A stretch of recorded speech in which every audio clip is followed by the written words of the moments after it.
Afrique Média. Le monde, c'est nous.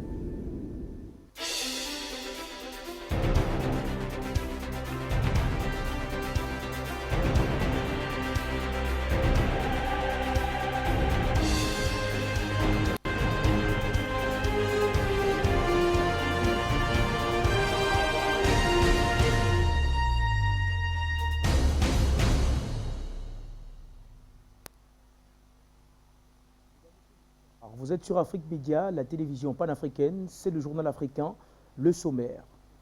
En République démocratique du Congo, la crise se poursuit en ce qui concerne la véritable désignation du président de la Commission électorale nationale indépendante, l'Église catholique et les églises évangéliques de RDC souhaitent rencontrer le chef de l'État, Félix-Antoine Tshisekedi, pour véritablement venir au bout de cette situation qui ne cesse de perturber l'institution qui a la lourde responsabilité d'organiser les élections en République du Congo et puis en République démocratique du Congo. Et puis au Tchad, le pays du feu maréchal Idriss Déby Itno intensifie sa coopération avec le Rwanda quelques semaines seulement après l'envoi d'une délégation du côté de Kigali. C'est cette fois-ci au tour de Kigali d'envoyer un émissaire à N'Djamena qui a rencontré le président de la République, Mahamat Idriss Déby Itno. Nous en parlons tout au long de cette édition du Journal africain. Et puis du côté du Sahel, on s'interroge bien sûr en ce qui concerne la recrudescence des attaques terroristes, en faisant le parallèle avec l'Afghanistan. Est-ce que les groupes djihadistes ont les mêmes destinées et les mêmes ambitions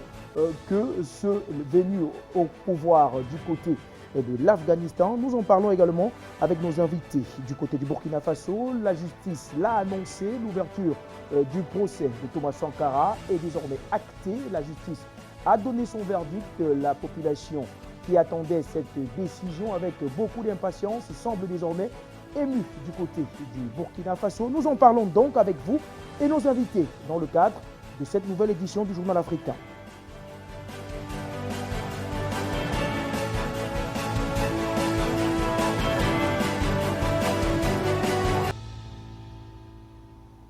Mesdames, Messieurs, bonsoir et merci de nous retrouver sur les antennes de la télévision panafricaine pour cette autre édition du Journal africain. L'édition de ce soir, nous la débuterons par la République démocratique du Congo où la crise se poursuit en ce qui concerne la désignation du président de la Commission électorale nationale indépendante. Les responsables catholiques et ceux des églises évangéliques de République démocratique du Congo ne parviennent pas à s'entendre en ce qui concerne la désignation du président de l'institution qui a la responsabilité d'organiser les élections dans ce pays. Ils ont donc décidé, ou bien ils manifestent le souhait de rencontrer le président de la République, son Excellence Félix-Antoine Tshisekedi, car d'après eux, seul lui peut siffler la fin de la récréation. Christelle Wandi signe ce reportage.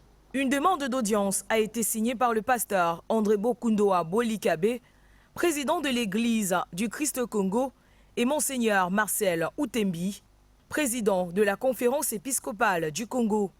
Les deux chefs religieux disent vouloir à tout prix rencontrer Félix Tshisekedi, le président, de manière urgente. Ceci au regard du contexte délicat dans lequel se déroule la désignation des délégués des confessions religieuses à la CENI. Catholiques et protestants rejettent la candidature de Denis Kadima. Il rappelle le Karonsa Malonda de juillet 2020. Comme aujourd'hui, les religions minoritaires dans le pays soutenaient ce candidat jugé partisan par les deux religions majoritaires. Face aux manifestations dans plusieurs villes du pays, Félix Tshisekedi avait donné gain de cause à la Kenko et à l'ECC. Nous sommes à la quête du consensus pour des raisons de cohésion nationale et d'arbitrage. Nous l'avons saisi. Il y a des questions qui ne peuvent être réglées que par lui en tant que garant de la bonne marche des institutions de l'unité nationale, a annoncé le porte-parole de l'Église du Christ au Congo. Parallèlement, ils envisagent rencontrer avant la fin de cette semaine les 6 autres confessions religieuses dans une nouvelle plénière. De leur côté, ces 6 ne semblent pas concernées par cette démarche. Elles se sont réunies le 19 août 2021 et pensent déposer leur rapport à l'Assemblée générale jeudi. Les 2 jours supplémentaires accordés par Christophe Mozon-Kodia, président de l'Assemblée nationale, aux confessions religieuses pour se mettre d'accord sur le candidat au poste de président de la Commission électorale nationale indépendante arrive à échéance ce jeudi 19 août 2021. Du côté du Tchad, nous le disions d'entrée de jeu de cette édition du Journal africain, les relations s'intensifient entre le pays du feu maréchal Idriss Déby Itno et le Rwanda il y a quelques semaines.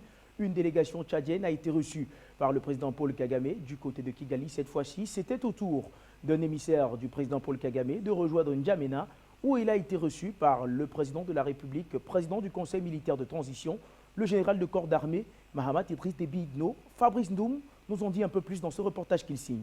Kigali veut intensifier ses relations diplomatiques avec N'Djamena.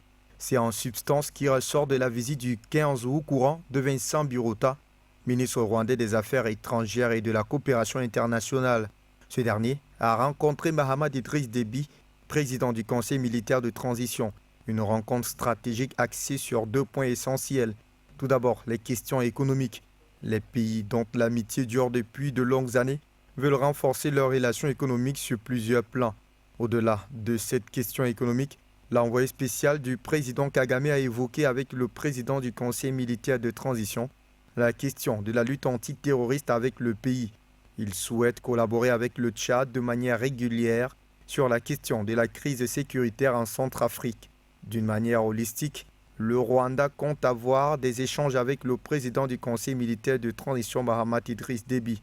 Un dialogue qui va reposer sur la réponse des pays africains à la menace terroriste en Afrique centrale et australe. Il faut dire que cette visite de Vincent Biruta est la réponse directe à la volonté des autorités actuelles de N'Djamena de coopérer avec Kigali.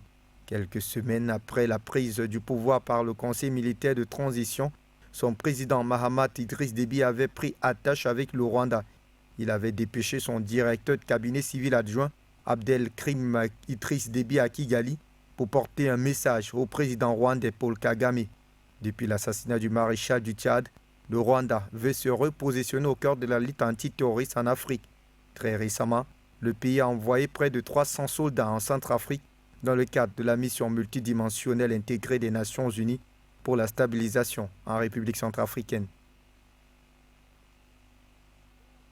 La direction du Sahel, depuis quelques jours, on s'interroge, la conscience africaine s'interroge en ce qui concerne la probabilité de voir des groupes terroristes ou bien des groupes djihadistes portés à la tête des États, faisant le parallèle bien sûr avec les talibans arrivés au pouvoir il y a quelques jours du côté de l'Afghanistan. Pour parler de cette actualité concernant les pays du Sahel, nous sommes avec Larba Israël Lompo, spécialiste en questions sécuritaires. Bonsoir à vous, Monsieur Israël. Merci d'avoir accepté une fois de plus l'invitation de la télévision panafricaine. Eh bien, on refait le parallèle entre ce qui s'est passé il y a quelques jours du côté de l'Afghanistan et ce qui se passe depuis des mois ou bien depuis même des années du côté du Sahel. Est-ce que d'après vous, le parallèle fait entre l'Afghanistan et le Sahel tient la route au jour d'aujourd'hui? Bonsoir aux téléspectateurs, si vous m'entendez. Alors, oui, en fait, effectivement, beaucoup de questions se posent par rapport à ce qui s'est passé en Afghanistan et ce qui se passe au Sahel. Alors, il faut dire que les jeux stratégiques, les enjeux géostratégiques et géopolitiques ne sont pas les mêmes. Lorsque vous remarquez, quand on regarde les terroristes au niveau du Sahel, la majeure partie donc, de ceux qui occupent donc, le Sahel ont pour base Kidal, qui est le nord du Mali. Et lorsqu'on regarde également, nous voyons que la configuration, l'implantation de ces terroristes au nord du Mali est venue effectivement par une intervention d'une rébellion qui a été mise en place avec l'aide de la France, qu'on appelle le MLA.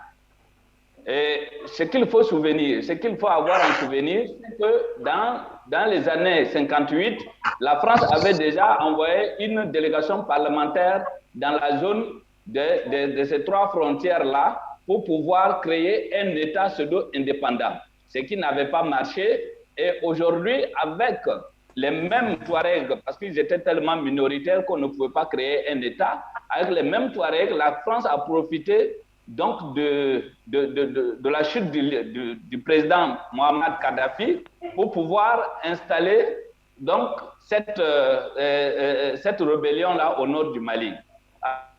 Ce qu'il faut retenir, les enjeux, je disais que les enjeux ne sont pas les mêmes parce que la France et les États-Unis ne permettront pas à ce que les terroristes prennent une capitale au niveau du Sahel. Parce que ce qui les intéresse au plus au niveau du Sahel, ce sont les matières premières que regorge ce Sahel-là. Et au niveau de l'Afghanistan, les États-Unis sont arrivés en Afghanistan parce que tout simplement les Afghans avaient refusé à l'époque de livrer donc, Oussama Ben Laden après les attentats du 11 septembre. Donc, les enjeux ne peuvent pas être comparés parce que tout simplement, au niveau de l'Afghanistan, la France qui a quitté l'Afghanistan en 2014 n'a pas les mêmes intérêts qu'au niveau donc, du Sahel, et même les États-Unis aujourd'hui. Donc, au niveau du Sahel, les enjeux sont tels qu'on ne peut pas parler de faire un parallèle à long terme, de voir ces terroristes-là prendre une capitale. Ce n'est pas possible. Là-bas, Israël, on peut, si on se projette dans la mesure où, comme ça s'est fait du côté de l'Afghanistan, avec les talibans, les groupes djihadistes, toutes les factions qui opèrent dans la région du Sahel s'unissaient pour former une seule faction. Est-ce qu'il y a des chances que cette faction-là soit portée peut-être à la tête d'un État dans la zone du Sahel, que ce soit au Mali ou au Niger ou au Tchad peut-être, ou en Mauritanie encore?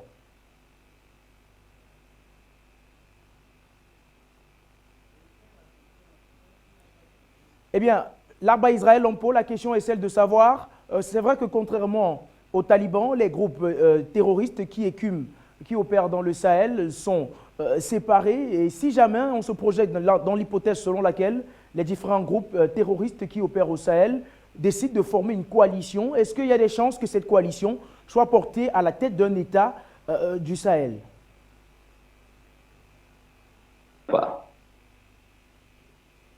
OK.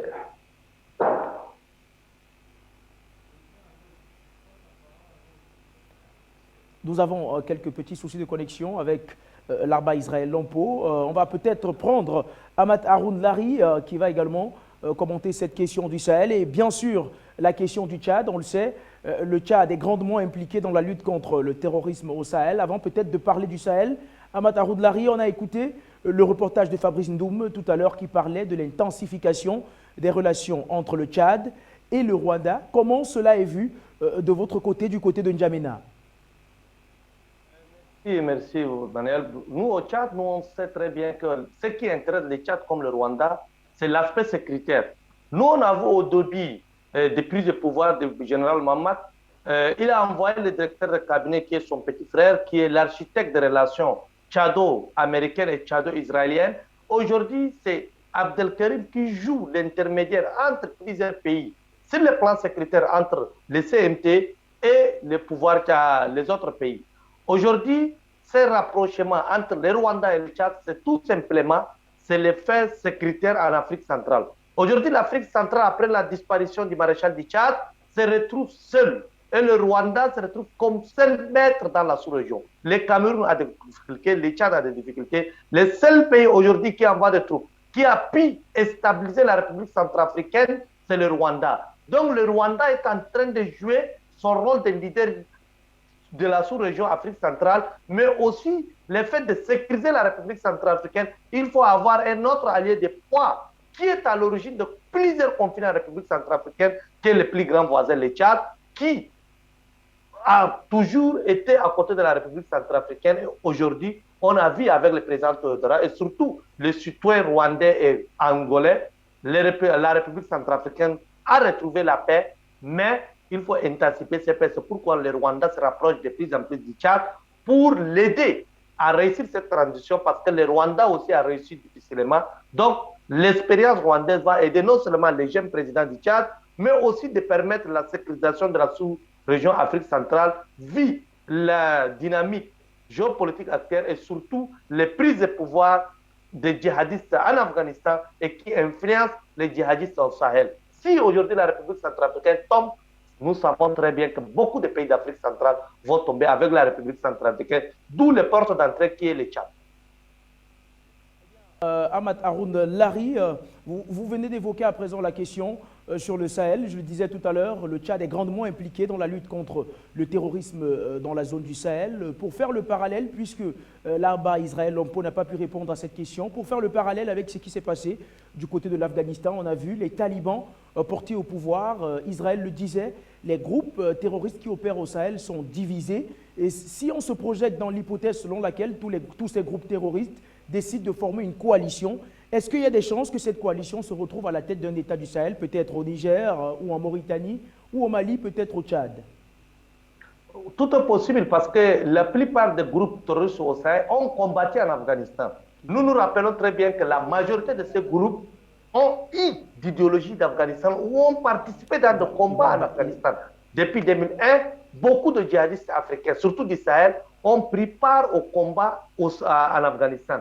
Donc aujourd'hui, l'arrivée au pouvoir des talibans donne l'espoir à tous ces groupes terroristes qui, en réalité, sont en quête de pouvoir et aussi qui est en train de donner un signal fort à la population et à nos dirigeants qui sont en train de blaguer parce qu'en réalité, nos dirigeants blaguent et ce qui s'est passé en Afghanistan va se passer ici au Sahel. Et en réalité, on est en train de constater au Tchad comme dans la plupart des pays, les Tchadiens, certains Tchadiens disent clairement que mieux vaut les terroristes au pouvoir que ces régimes qui sont en train de gangréner et nous maltraiter. Donc, il y a des sentiments et il y a des espoirs pour les terroristes. Si on ne fait pas attention, beaucoup de pays de l'Afrique de l'Ouest, ou plus particulièrement d'Israël, vont tomber sous le joug, surtout sous le leadership de ces djihadistes, qui sont en train de donner d'espoir à ces populations qui sont et qui considèrent que les dirigeants actuels au Sahel ne font pas le travail comme il le faut. C'est pourquoi il y a beaucoup de coups d'État dans certains pays et la population veut seulement en découdre avec les dirigeants actuels. Donc nous, ce qu'on craint, même plus particulièrement au Tchad ici, les Tchadiens sont fatigués du régime honnêtement et on craint aujourd'hui que les Tchadiens vont solliciter non seulement Boko Haram, mais d'autres groupes djihadistes au Sahel. Et donc c'est très dangereux et cette histoire, si on n'arrive pas à résoudre, si nos chefs d'État ne résolvent pas vite cette problématique des djihadistes, nous, on va se retrouver dans ces problèmes d'Afghanistan, comme celui d'Afghanistan. Merci à vous, Amata Roundlari, d'avoir répondu à nos questions. Merci également à Larba Israël Lompo d'avoir parlé du Sahel et du Tchad avec nous dans le cadre de cette édition du Journal africain. On va rester au Sahel pour parler d'un pays, notamment le Burkina Faso, qui depuis quelques années, fait face à de nombreuses attaques terroristes, à une recrudescence plutôt de ces attaques. Mais cette fois-ci, nous ne parlons pas du Burkina Faso sur le volet sécurité. On parle bien sûr du Burkina sous le volet judiciaire. Il y a quelques jours, la justice burkinabé a donc officialisé la date de début de l'ouverture du procès de Thomas Sankara, assassiné il y a quelques années. Linda Ndedi nous donne plus de détails dans ce reportage qu'elle signe.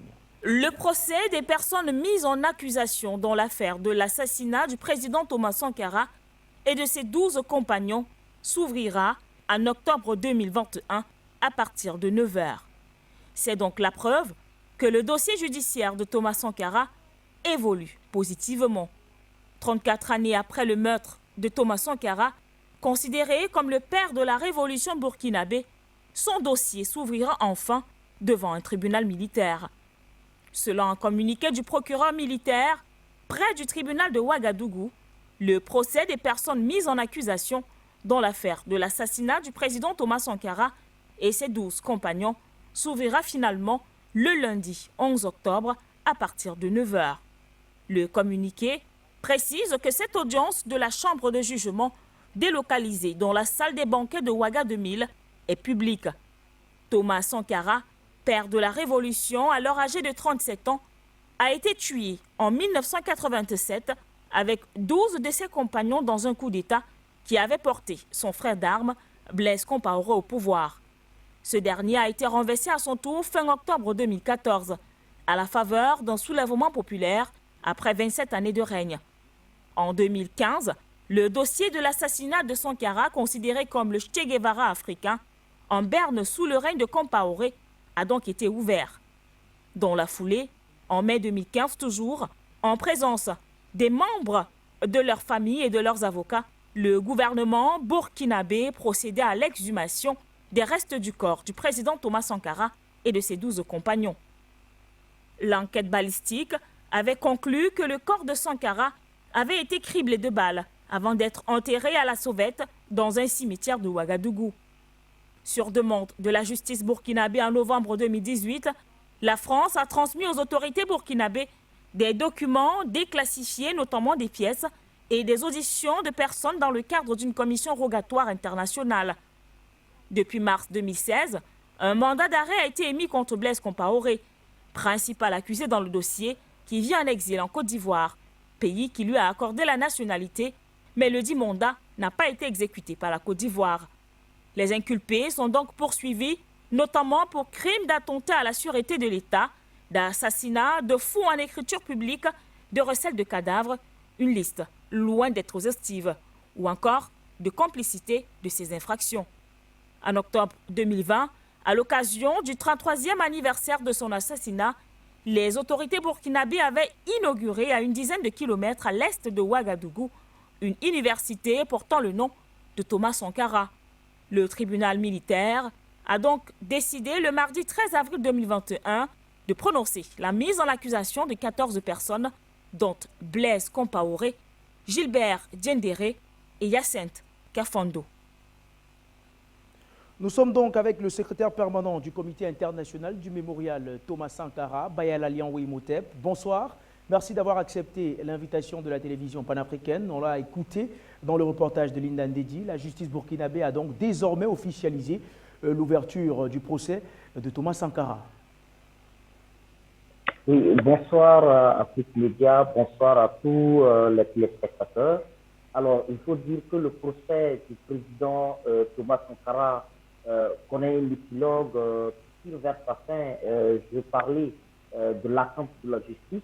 C'est quand même 34 longues années d'attente, 34 ans d'impatience d'hommes et de femmes, avec en première ligne son épouse, ses enfants, avec en première ligne sa famille, avec en première ligne des citoyens africains, des citoyens qui se reconnaissent au combat que l'homme a mené à travers le monde, qui se sont battus au péril de leur vie pour que nous arrivions à ce stade où il est désormais possible de trouver une date dans les pages de l'histoire pour entamer, débuter le procès du camarade capitaine Noël Isidore Thomas Sankara.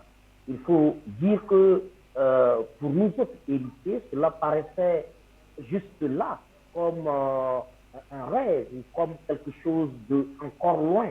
Mais finalement, avec la volonté politique des acteurs, en ce moment, à la suite de l'insurrection qui gouverne le pays, et effectivement par la force de la pression de la rue et de tous ces militants qui, en renversant le régime dictatorial et criminel de M. Blaise Compaoré, avaient une revendication principale. Cette revendication principale, c'était la justice pour Thomas Sankara et ses compagnons d'infortune tombés le 15 octobre 1987. Et bien évidemment, il fallait, à un moment donné, que le mensonge puisse céder le passage à la vérité, que la fourberie puisse laisser les lueurs de la justice, de la transparence prendre place. On pourrait finalement dire que le mensonge aurait beau durer, que les méchants auraient beau manipuler l'histoire à leur avantage, il arrive des moments où les justes, dans la persévérance, finissent par voir le soleil se lever. Et je pense que ce procès qui s'annonce le 11 octobre 2021 est une source d'espoir, est une source de victoire pour nous autres qui nous battons à travers le monde et à travers le Cameroun, notamment où des populations entières ont pleuré au lendemain de son assassinat. Nous nous souvenons encore de tout cela. Eh bien, M. Bayala, vous l'avez dit, c'est une lueur d'espoir qui s'ouvre à présent pour la famille de Thomas Sankara. Mais l'un des principaux accusés dans cet assassinat, Blaise Compaoré, vit désormais en exil du côté de la Côte d'Ivoire. Linda Ndedi l'a dit dans son reportage, il a la nationalité ivoirienne. Est-ce que d'après vous, vous pensez que Blaise Compaoré sera extradé au Burkina Faso pour pouvoir répondre de ses actes en ce qui concerne l'assassinat de Thomas Sankara? Je pense qu'au moment de la commission de ce crime, au moment où M. Blaise Compaoré agissait comme bras droit de la République de France, de la France-Afrique et de tous les impérialistes du monde, il agissait en qualité d'officier supérieur de l'armée, mais aussi il agissait en qualité de numéro 2 de la Révolution. Donc c'est au titre de ce fait historique que M. Blaise Compaoré doit venir répondre. Il ne viendra pas répondre à des faits après l'acquisition de sa nationalité d'ivoirien. D'ailleurs, cela est complètement contre nature parce qu'il n'est pas admissible qu'un officier de l'armée contracte une nationalité autre que la nationalité du corps des armées auquel il appartient. C'est d'ailleurs une fraude à l'histoire. C'est une course vers l'impunité et tout le monde le savait clairement que cette nationalité cosmétique qui lui a été remise par son ami qui l'a aidé à faire venir au pouvoir sous contrôle général de la maîtresse des déstabilisations en Afrique, qui est la France, il fallait bien s'attendre à ce que cette nationalité cosmétique, et une nationalité chez nous, on a un jargon populaire pour désigner les habits de seconde main ou usés qu'on appelle yugu-yugu. Donc on pourrait dire que c'est une nationalité yugu-yugu qui ne pourra pas résister au fait que, historiquement, au moment de la commission des faits, M. Blaise Compaoré agissait en qualité de citoyen burkinabé, de numéro 2 de la Révolution, et qu'après cela, il a dirigé quand même le Burkina Faso pendant 27 ans. Comment peut-on échapper au destin d'une nation qu'on a gouvernée pendant 27 ans sous prétexte que le marteau de la justice plane sur nos têtes? Je pense qu'il n'y a pas à s'inquiéter par rapport au fait que M. Blaise Compaoré devra confronter l'histoire humaine et l'acte grave d'assassinat d'une des étoiles filantes de notre continent, l'étoile annonciateur de l'espoir. Et bien évidemment, je crois plutôt que M. Blaise Compaoré ne pourrait pas venir répondre présent au palais de justice le 11 octobre, mais que le procédé de la justice par continuum est certainement celle qui est la plus réaliste qui lui sera appliquée. Maintenant, est-ce que sa nationalité nouvellement acquise de façon contre nature pourrait l'amener à échapper? Je doute très fort. Et c'est là où, par exemple, nous posons des questions pertinentes sur le rôle historique que jouent des acteurs comme la France ou comme certaines nations qui nous vendent les droits humains, qui nous vendent l'aspiration à la justice, qu'ils ne pratiquent pas eux-mêmes. En souvenir, c'est l'armée française, à travers une opération dénommée celle des Aigles, qui ont exfiltré M. Blaise Compaoré de la région est de notre pays vers la Côte d'Ivoire. Donc, voyez-vous encore le jeu trouble que la France continue de jouer en entretenant l'impunité, en entretenant le crime organisé dans nos États. Et bien évidemment, pour moi, c'est vrai, c'est difficile en ce moment pour le Burkina Faso, qui a été frappé juste au lendemain de l'annonce du procès, et nous comprenons que cela rentre dans une désorganisation géopolitique enclenchée par toutes les ramifications qui ont participé à la mort du camarade capitaine Noël Isidore Sankara. Nous avons espoir, même si c'est difficile, comme il disait lui-même, là où ça bat le désespoir, s'élève la victoire des persévérants. Nous avons persévéré pendant 34 ans, et ce n'est pas maintenant que le désespoir nous envahira. Merci d'avoir répondu à nos questions, Bayala Lian Imhotep. Je rappelle, vous êtes le secrétaire permanent du comité international du mémorial Thomas Sankara. Prenons à présent la direction de l'Afrique australe. Il y a quelques jours, s'est ouvert du côté de Lilongwe, capitale bien sûr du Malawi, le sommet extraordinaire des chefs d'État de la SADC. Ils se sont donc retrouvés pour évoquer ensemble des questions liées à la pandémie du Covid-19 et bien sûr à la relance de l'économie post-Covid. Manuel Achike nous donne plus de détails dans ce reportage qu'elle signe également. Le 41e sommet de la SADC s'est tenu le mardi 17 août à Lilongwe, capitale du Malawi. Il a notamment été question des efforts de relèvement des pays membres après la crise sanitaire. La paix et la stabilité politique sont les conditions sine qua non du relèvement socio-économique après la crise. Un postulat affirmé par les participants au 41e sommet de la communauté des États d'Afrique australe le 17 août 2021 dans la capitale, avec comme socle l'alternance démocratique. Représenté par Andry Rajoelina, le président de la République de Madagascar, il a pleinement pris part au sommet de la SADC au Malawi. Un sommet durant lequel les participants ont fait le constat désolant que la pandémie causée par le coronavirus a déchiqueté le tissu économique encore vulnérable des États africains. Tous se sont accordés sur un pôle. Les chefs d'État ont également partagé leur volonté commune de relever leurs pays respectifs et ne ménagent pas leurs efforts pour l'instauration de la paix et la stabilité politique. Aussi, une alternance démocratique étant le meilleur moyen de garantir l'atteinte de ces objectifs, rapporte le communiqué de presse de la présidence de la République. À quelques reprises, dans ses prises de parole, le président Rajoelina a mis l'accent sur l'importance cruciale de l'alternance démocratique pour l'émergence et le développement de Madagascar, mais aussi de l'Afrique. Parlant de la passation au sein de la SADC, Andry Rajoelina a déjà souligné que 3 alternances démocratiques sont nécessaires pour un socle de développement solide. Le même constat a donc été fait par ses pairs au sein de la SADC, d'autant plus que la paix et la stabilité politique sont nécessaires pour la relance post-crise sanitaire. Il a également été question des sujets internes à l'organisation et de faire le point sur ses projets durant ce 41e sommet de la SADC. Ce sommet était l'occasion pour le comité chargé des finances et celui chargé des ressources humaines et de l'administration de la SADC a également présenté son rapport d'activité avec les chefs d'État et de gouvernement des pays membres.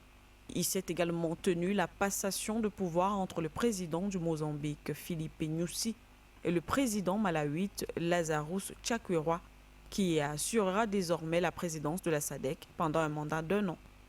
Pour rappel, la communauté de développement de l'Afrique australe, qui a succédé à la conférence de coordination pour le développement de l'Afrique australe, a officiellement été fondée le 1er avril 1980 à Lusaka, en Zambie, par 8 pays, notamment l'Angola, le Botswana, le Lesotho, le Malawi, le Mozambique, l'Eswatini, ancienne Swaziland, la Tanzanie et la Zambie. La création formelle de la SADC n'a été consommée qu'au 20 juillet 1981, après l'achèvement de la rédaction du mémorandum d'accord entre les États signataires de la déclaration de Lusaka sur son existence réelle. De cette édition du Journal africain par la Tunisie, la crise institutionnelle se poursuit désormais dans le pays. Le président de la République, depuis le limogeage du gouvernement, n'a pas encore annoncé sa feuille de route ni annoncé la nomination d'un nouveau gouvernement. Kais Saied semble donc déterminé à en finir avec l'ancien système qui, d'après lui, était corrompu. Christelle Wandji nous donne plus de détails dans ce reportage. La situation reste la même en Tunisie depuis la prise du pouvoir par Kais Saied. Plus de 3 semaines après avoir gelé l'activité du Parlement et limogé le chef du gouvernement pour des actes de corruption, il est difficile d'anticiper les actions de ce président à la communication verrouillée. Ces messages passent principalement via ses déclarations lors de ses sorties sur le terrain. Pas question de tendre la perche ou de laisser exprimer son ressenti.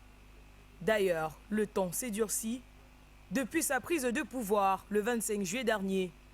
Plusieurs députés et hommes d'affaires ont été interdits de voyage récemment dans le cadre d'une vaste campagne anti-corruption. Le président insiste à chacune de ses sorties sur sa volonté d'éradiquer ce fléau. Lorsqu'il félicite le personnel médical et militaire pour le succès des campagnes de vaccination ouvertes, il ne manque pas d'envoyer une pique aux politiciens. Lundi dernier, lors d'une visite à l'aéroport international Tunis-Carthage, il a annoncé qu'il n'y aura ni compromission, ni de laxisme, aucune discussion de prévue avec ceux qui évoquent la possibilité d'un coup d'État pour qualifier sa prise de pouvoir. Une manière indirecte de répondre au parti islamo-conservateur Ennahda en désaccord avec les mesures d'exception prises par M. le Président. Mais quelle stratégie de Kais Saied s'il a annoncé présenter bientôt un chef du gouvernement Avec une nouvelle équipe ministérielle, il n'a toujours pas donné de date. Les sondages confirment que malgré ce flou politique, le président n'a pas perdu sa popularité. C'est avec ce reportage que nous reformerons cette édition du Journal africain. Merci, chers téléspectateurs, de nous avoir suivis. Je vous retrouve demain pour une autre édition du journal. Il sera 19h, mais restez sur Afrique Média car nos programmes se poursuivent. Dans quelques instants, ce sera bien sûr Afrique Santé avec Ulrich Lenga.